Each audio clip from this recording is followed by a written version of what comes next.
clouded the global economic outlook, exacerbated uncertainties across regions, new headwinds for global growth and inflation.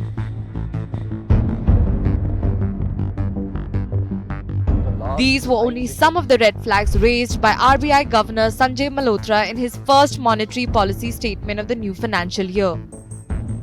He warned the uncertainties arising out of Trump's tariffs could hit investments in India as well as hurt merchandise exports. The governor also said the tariffs will lead to pressure on the rupee and may impact inflation due to currency depreciation. All these forced the RBI to forecast lower economic growth than its earlier estimates. You would have noted that the growth projection for the current year has been marked down by 20 basis points relative to our earlier assessment of 6.7% in the February policy. This downward revision essentially reflects the impact of global trade and policy uncertainties, which I had highlighted a little while ago. RBI's fresh projection for India's GDP growth is more in line with the latest estimates by global institutions and agencies.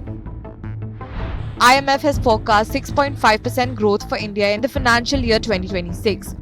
OECD's estimate is the lowest among world bodies at 6.4%. Both the World Bank and the Asian Development Bank expect the Indian economy to grow at a faster pace.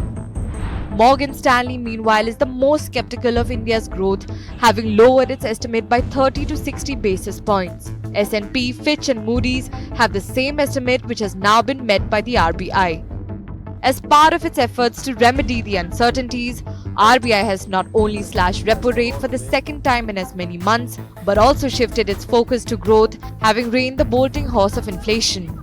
It has formally pivoted its stance to accommodative from 3 years of hawkish and later the neutral stance.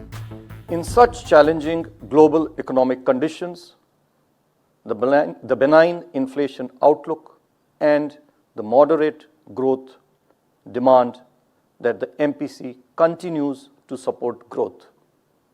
Accordingly, the MPC unanimously voted to reduce the policy repo rate by 25 basis points to 6%.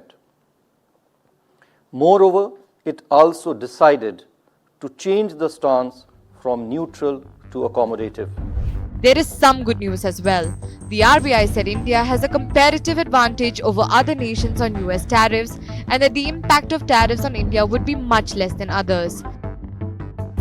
These add to various reports that India could benefit from global trade diversions and the bilateral trade agreement, which is expected to be signed later this year.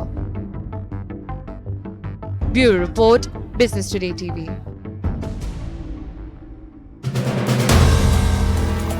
If you like the video, do like, comment, share and subscribe.